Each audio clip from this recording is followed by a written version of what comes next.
नहीं वो घड़िया हमारा दादा था, घड़िया हमारा दादा था।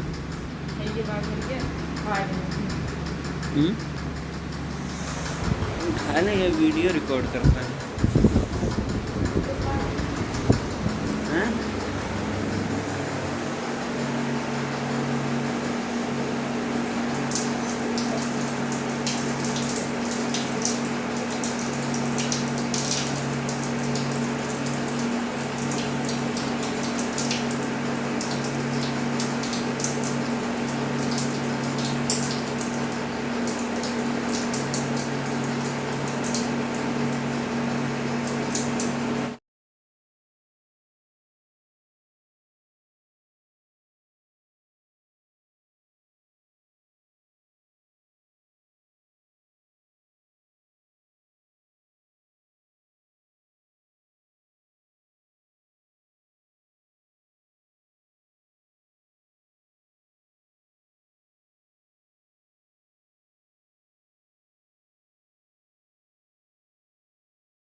अंट संट क्या था?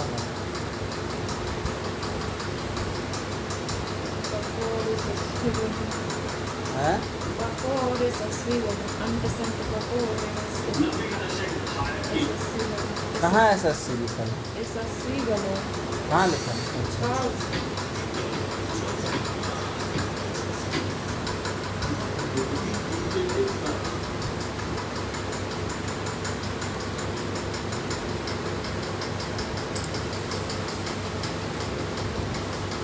दस मिनट हो गए तो अभी चलवन है।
खेलिए 10 मिनट से कल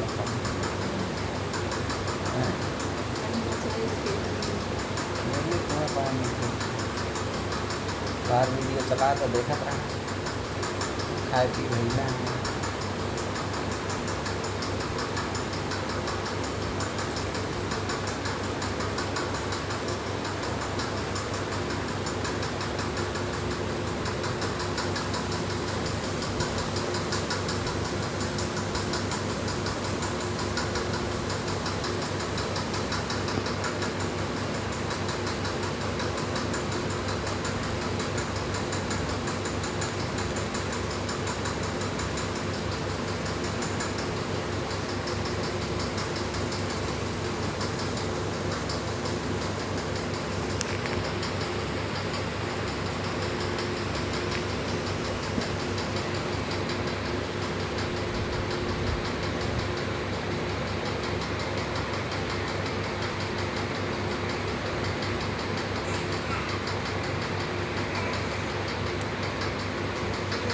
पहले हमें साइलेंट एकदम रिकॉर्ड करे पड़ा है फिर हमें फंक्शन सीख ली आवाज़ ख़त्म करे वाला बस साउंड 0 कहता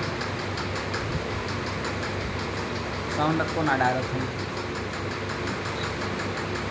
साउंड डाल दे तो का पढ़ी सब नहीं पढ़ी सुना अपने से पढ़े लगावे हल करे तब न स्पीड बढ़ी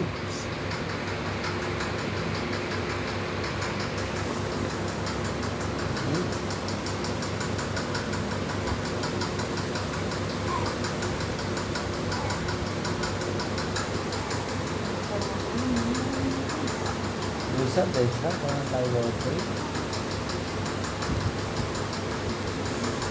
पॉडकास्ट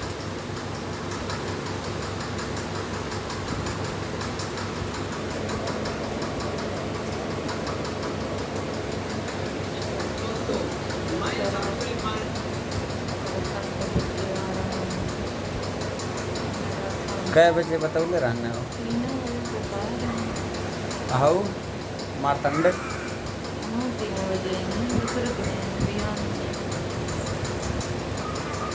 सब 3 बजे आई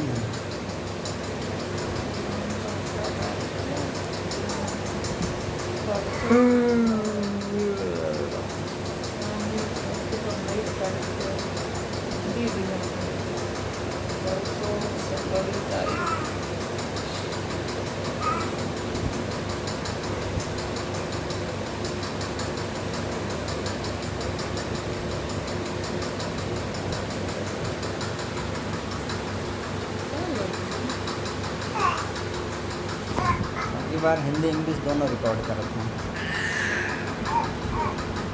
ठीक है ना? ये वाला कहाँ से मिला था प्रश्न? क्वेश्चन पेपर बना है मेरे पास 2022, 23, 24, 18, 17 कुल है क्वेश्चन। उनमें PDF हाँ डाउनलोड ना कर लेना।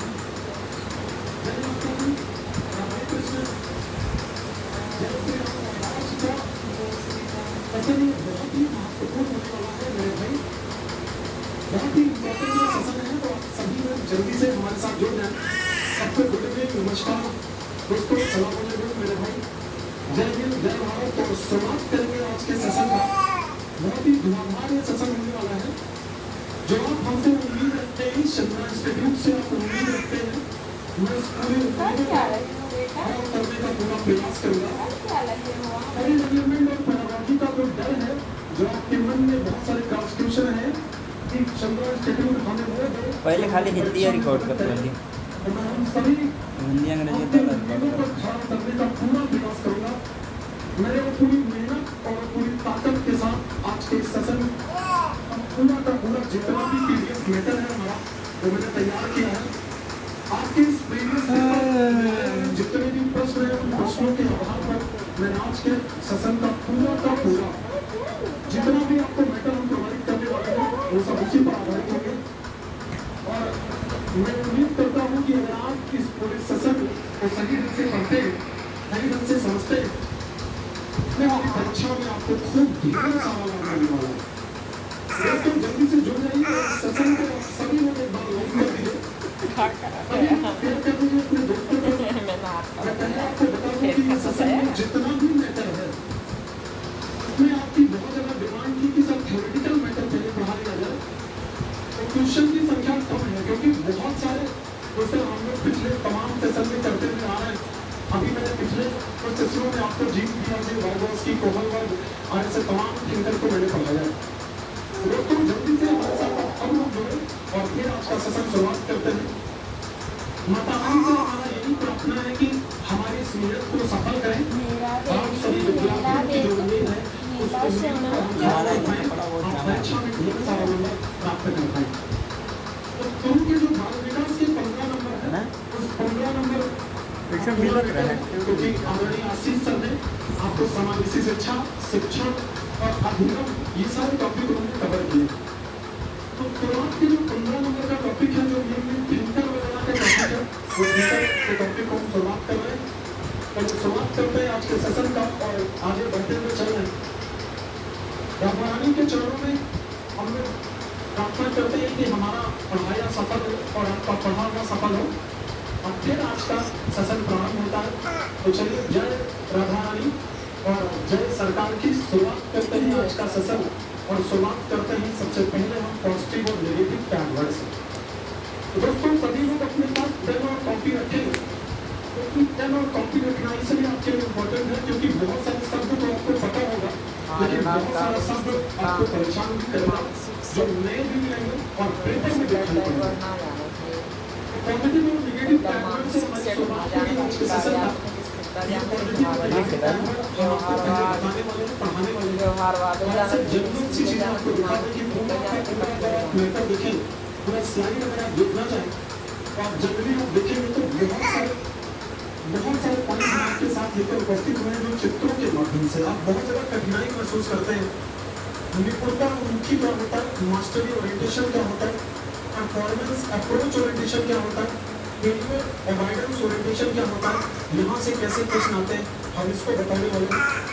और फिर हम बहुत सारे प्रश्नों के माध्यम से अरे नहीं बेटा घड़ी हमारी है। कॉन्सेप्ट ऑफ डेवलपमेंट, घड़ी देखा हम देखा था।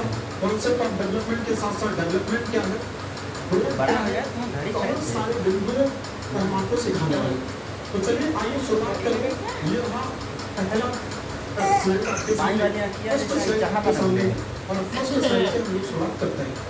ठीक है, ये बहुत सारे ऐसे स्लाइड आपको देखने को मिल रहा है जो आपके सामने दिख रहे हैं। यहाँ पर बहुत सारा 250-300 स्लाइड होगी, जिसको पढ़ने में थोड़ा समय तो लगेगा, लेकिन कॉन्सेप्ट आपका क्लियर हो जाएगा। आप देख सकते हैं जीन वाइगॉस्की, कोहलबर्ग, ऐसे बहुत सारे मैटर है ना, आप चेक कर सकते हैं पूरा का पूरा मैटर। तो आइए शुरुआत कर देते हैं। अब हम शुरुआत कर देते हैं आज का सेशन। और मेरे बाद आपको हर दिन एक नया मैराथन हर सब्जेक्ट का मिलने वाला है। तो चलिए शुरू करते हैं आज का पहला सेशन और पहले ही इसी स्लाइड से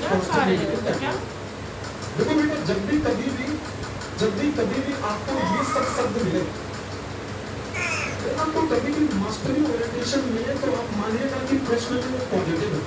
अगर कोई प्रश्न ऐसा है तो ये कहता है कि आपको ज्यादा से ज्यादा इस प्रकार की शिक्षा दी जाए जो मास्टरी ओरिएंटेशन को बढ़ावा दे। मास्टरी ओरिएंटेशन का मतलब होता है कि इतना किसी चीज में निपुण बन जाइए कि आप उस विषय में महारत हासिल कर लीजिए। तो किसी क्षेत्र का संपूर्ण ऐसी जानकारी जिस आधार पर आप कहीं ना कहीं अपने आप को प्रेजेंट अच्छे से कर पाए, तो वो महारथी वो उन्मुखी प्रयास होता है। और ये कहीं ना कहीं मास्टरी ओरिएंटेशन पॉजिटिव है।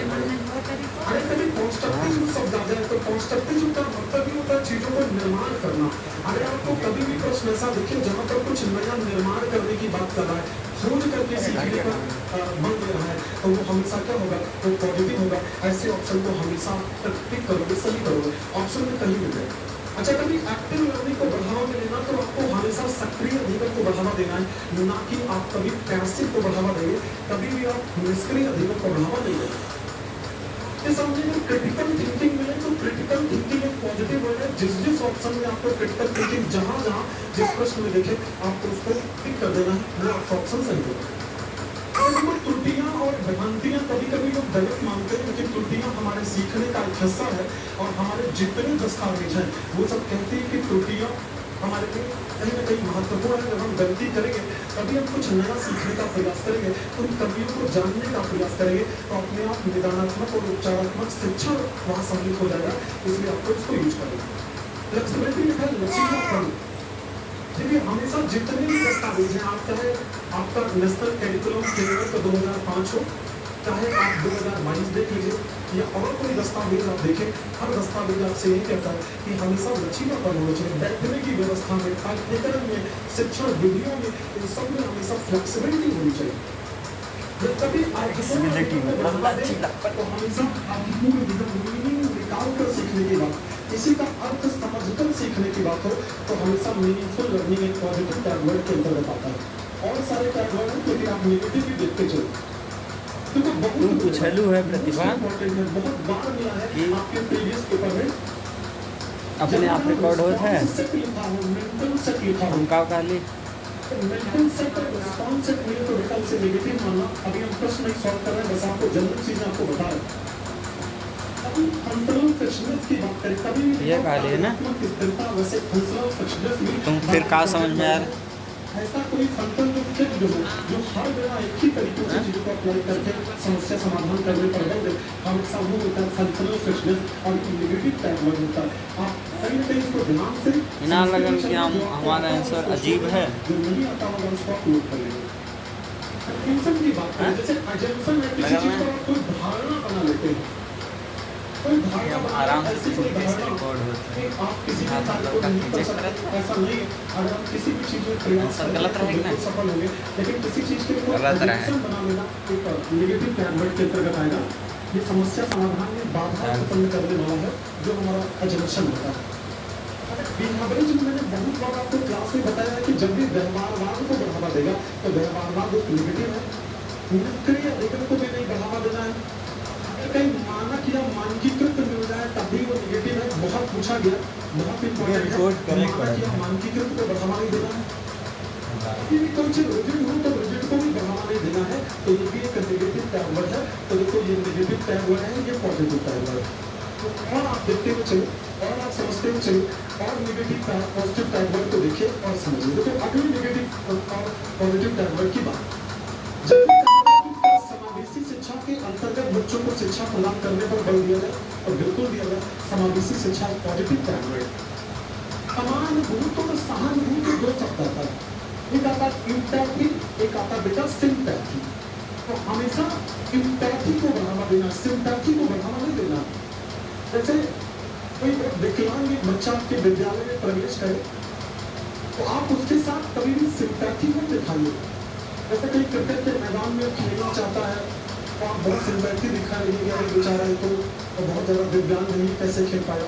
अगर वो खेलना चाहता है तो उसे मौका दीजिए, आप उसे सिंपैथी दीजिए, उसे पॉजिटिविटी उसके अंदर पैदा करिए, सकारात्मकता उसके अंदर पैदा करिए, जिससे वो हमेशा पॉजिटिव रहे। वो कहीं ना कहीं उसके अंदर निगेटिविटी हावी ना हो पाए। इसलिए हमेशा बेटा सिंपैथी को बढ़ावा देना चाहिए, सिंपैथी को बढ़ावा नहीं देना चाहिए। और पॉजिटिव ये वर्ड है, बहुत इंपॉर्टेंट है, बहुत ही ज़्यादा इंपॉर्टेंट है। लेकिन वो जो चर्चा करने पर बल देने की बात करें तो बिल्कुल आपको वो जो चर्चा करने पर बल देना चाहिए। अंडरस्टैंडिंग की बात करें, टाइम सेंटर्ड की बात करें। अच्छा देखो ये भी बड़ा इंपॉर्टेंट टैगलाइन है, कॉन्टेक्सचुअल। हमेशा बार बार मैंने बहुत बार आपके प्रीवियस पेपर में देखा है कि वो बार बार पूछते हैं कि जो बच्चों का पाठ्यक्रम बनाया जाए या बच्चों के लिए जो शिक्षा व्यवस्था तैयार की जाए वो कॉन्टेक्सचुअल हो या डिसकॉन्टेक्सचुअल हो, तो हमेशा कहीं ना कहीं कॉन्टेक्सचुअल होना चाहिए, हमेशा संदर्भित होना चाहिए। जो कुछ भी बनाइए वो आपके विकास से संबंधित हो, आपके पाठ्यक्रम से जुड़ा हो। कोई उदाहरण उठाते हैं आप तो उदाहरण भी पाठ्यक्रम से जुड़ा होना चाहिए, तो संदर्भित होना चाहिए। अच्छा बेटा देखो प्रोत्साहन, हमेशा बच्चों को प्रोत्साहन देना चाहिए, इनकरेजमेंट देना चाहिए। डिसकरेजमेंट भी बहुत बड़ा शब्द मिला है, तो डिसकरेजमेंट नेगेटिव है, इनकरेजमेंट आपका पॉजिटिव है। इक्वेटिव बहुत पॉजिटिव है, बहुत बार पूछा जाता है। अभी पिछला वाला अगर आप सीटेट एग्जाम दिए थे तो पिछला वाला सीटेट एग्जाम नहीं पूछा था, समावेशी शिक्षा के अंतर्गत समानता या समता आधारित शिक्षा प्रदान करने पर बल दिया जाए, तो समता आधारित शिक्षा प्रदान करने पर बल दिया जाए। और ये एक ऐसा शब्द है जो कहता है कि जिसको जैसी नीड हो, जिसको जैसी आवश्यकता हो, उसी आवश्यकता को ध्यान में रखकर उसे शिक्षा प्रदान किया जाए। इसी को हम बोलते हैं क्या, इक्विटी बेस्ड एजुकेशन। अभी मैं आगे चलकर इसको जब आपको लैंगिक वैधता वाला टॉपिक पढ़ाऊंगा तो वहाँ आपको जेंडर इक्वलिटी और जेंडर इक्वलिटी को बहुत अच्छे ढंग से देखना।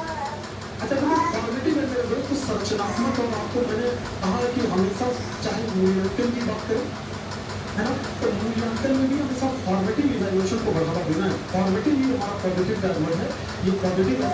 देखो लिखा अवसर, आप अपॉर्चुनिटी को बढ़ावा दीजिए और बच्चों को खूब अपॉर्चुनिटी दीजिए। जितना अपॉर्चुनिटी देंगे ना उतना बच्चा इन्वॉल्व होगा सीखने में, नई नई चीज़ों को सीखेगा।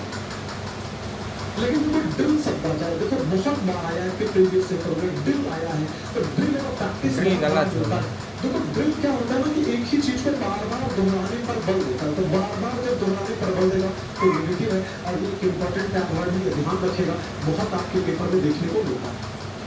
अच्छा अभी तो ऊपर लिखा है मीनिंगफुल लर्निंग, लेकिन इधर लिखा है अर्थहीन मीनिंगलेस लर्निंग।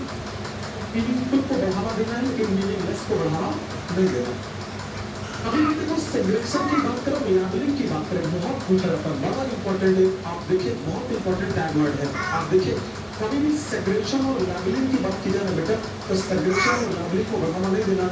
ऐसा नहीं कि आप किसी को लेबलिंग कर दें, जैसे आप क्लास में पढ़ा रहे हैं और समावेशी शिक्षा वाली क्लास है लेकिन उसमें आप इंडिकेट करते हैं कि आप मंदबुद्धि है, आप पिछड़े, दिव्यांग को आप दिव्यांगा को लेबलिंग दे दो। लेबलिंग नहीं देना, सबको एक साथ एकजुट होकर शिक्षा देने की बात की जाएगी, किसी को लेबलिंग नहीं प्रदान किया जाएगा, तो ये गलत है। अच्छा कभी भी बहुत ज़्यादा लेक्चर को नहीं बढ़ा देना है, हमेशा समझ आधारित शिक्षा को बढ़ा देना। और ये तो मोस्ट इम्पॉर्टेंट, बहुत मिलता है कलक विधि, बहुत मिलता है एल्गोरिथम मेथड।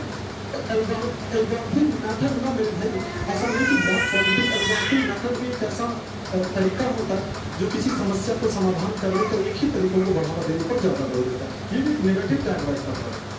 तुम्हें याद करना, ये तो नेगेटिव है। जब भी आप शिक्षा केंद्र की बात करें नेगेटिव है। अच्छा अभी मैं क्या कहूँ, बी कंटेक्चुअल, देखो कितना बढ़िया शब्द लिखा है, बी कंटेक्चुअल। और मेरे भाई ये भी बड़ा इंपॉर्टेंट टैग वर्ड है, लेकिन ये नेगेटिव है, पॉजिटिव नहीं है। बच्चों को कभी हतोत्साहित नहीं करना चाहिए। रिकॉर्ड कर दी का 2.5 घंटा क्या करना चाहिए, प्रोत्साहित करना चाहिए। यहाँ पर हतोत्साहित, जैसे आप कोई समस्या समाधान न कर पाए और आपको डांट दे ना, या आप क्लास में देखकर मन कर ले इतना पढ़ क्लास से बाहर कर दे, आपको आपकी बेइज्जती कर दे, तो कभी भी हतोत्साहित नहीं करना चाहिए। ये भी नेगेटिव टैग है। अच्छा अभी फॉर्मेटिव को आपने बढ़ावा दिया, लेकिन समेटिव के बारे में आप नहीं बढ़ावा देते, क्योंकि समेटिव इवैल्यूएशन हमेशा एक ऑब्सेशन किसी का मूल्यांकन करने पर बल देता है, इसलिए इसको बढ़ावा हम लोग नहीं देते। चलिए आते हम लोग आगे, और कुछ पॉजिटिव और नेगेटिव टैग वर्ड है, इसको भी ध्यान रख लीजिए। और जो जो आपको आता है वो बहुत अच्छी बात है, जो नहीं आता उसको आप कहीं नोट कर लीजिएगा। जब आप लिखोगे ना अपने हैंड राइटिंग में चीज़ों को नोट करोगे तो आपका स्मार्ट नोट्स बन जाएगा। छोटा-छोटा और ठीक है। परीक्षा में जाने से पहले एक बार रिवीजन कर लोगे वही आपके लिए काम छोटा-छोटा आएगा। ठीक है। तो आप ऐसे चक्कर में मत पड़े कि स्क्रीनशॉट ले लेंगे, हम बाद में देख लेंगे। आप मेरे साथ साथ नोट करते चलिए जो आपको आता है, जो नहीं आता है उसको नोट करिएगा, कि जो आता है उसको तो ठीक है, अच्छी बात है, तो शॉर्ट नोट्स आपका ही बने। देखो यूपीएससी 2005 का बड़ा इंपॉर्टेंट ये सिद्धांत है और एनसीएफ 2005 यही कहता है, नेशनल करिकुलम फ्रेमवर्क 2005 आपसे कहता है कि ज़्यादा से ज़्यादा बच्चों को वास्तविक और दैनिक जीवन से जोड़कर सिखाने पर बल देना चाहिए। जितना आप उनकी रियल लाइफ से ऐड करके चीज़ों को सिखाएंगे उतना उन बच्चों के लिए बढ़िया हो। अच्छा, हमेशा कॉन्स्ट्रक्ट लर्निंग को बढ़ावा देना चाहिए। कॉन्स्ट्रक्ट लर्निंग का मतलब होता है कि हमेशा निर्माण करके सीखने पर बल। आप कुछ हमेशा लर्निंग बाय डूइंग को बढ़ावा देने की बात करते हैं, एक प्रकार से करके सीखने को बढ़ावा देते हैं और ये भी आपके लिए बड़ा पॉजिटिव टैगवर्ड होगा, ये भी आपके लिए पॉजिटिव होगा, तो ये भी आपके लिए बहुत इंपॉर्टेंट होगा। देखो आपका इंटरनल मोटिवेशन है, आंतरिक प्रेरणा है और आंतरिक प्रेरणा को हमेशा पॉजिटिव है। जैसे आप कि जो अपने मन की इच्छा होगी ना सही ढंग से उसको आप बहुत अच्छा रिजल्ट दे पाएंगे। अगर किसी बच्चे को जबरदस्ती आप तैयारी कराएं तो आप बिल्कुल मान के चले कि आप वो बच्चे की सफल होने का चांस बहुत कम होगा। लेकिन अगर किसी बच्चे की आंतरिक इच्छा है कि वो इतना पढ़े कि सीटेट में टॉप कर जाए, तो आप चाहे गर्मी हो चाहे उसके पास बहुत सारी समस्याएं हो, लेकिन फिर भी वो उस आगे को अगर उसकी अपनी इच्छा है ना तो बहुत लगन से करेगा। इसलिए हमेशा आंतरिक मोटिवेशन को बढ़ावा देना चाहिए, ये भी बड़ा पॉजिटिव टैगवर्ड है। मातृभाषा और बहुभाषिकता, मदर टंग और मल्टीपल लैंग्वेज को बड़ा इंपॉर्टेंट देना चाहिए। और आपको जितने आज के दस्तावेज हैं, जितने आज के एनसीएफ 2005, जितने आपके आज के 2022, ये सब जितने दस्तावेज है ना, ये हमेशा इसको बढ़ावा देते हैं कि बच्चों को मातृभाषा से जोड़कर शिक्षा दिया जाए।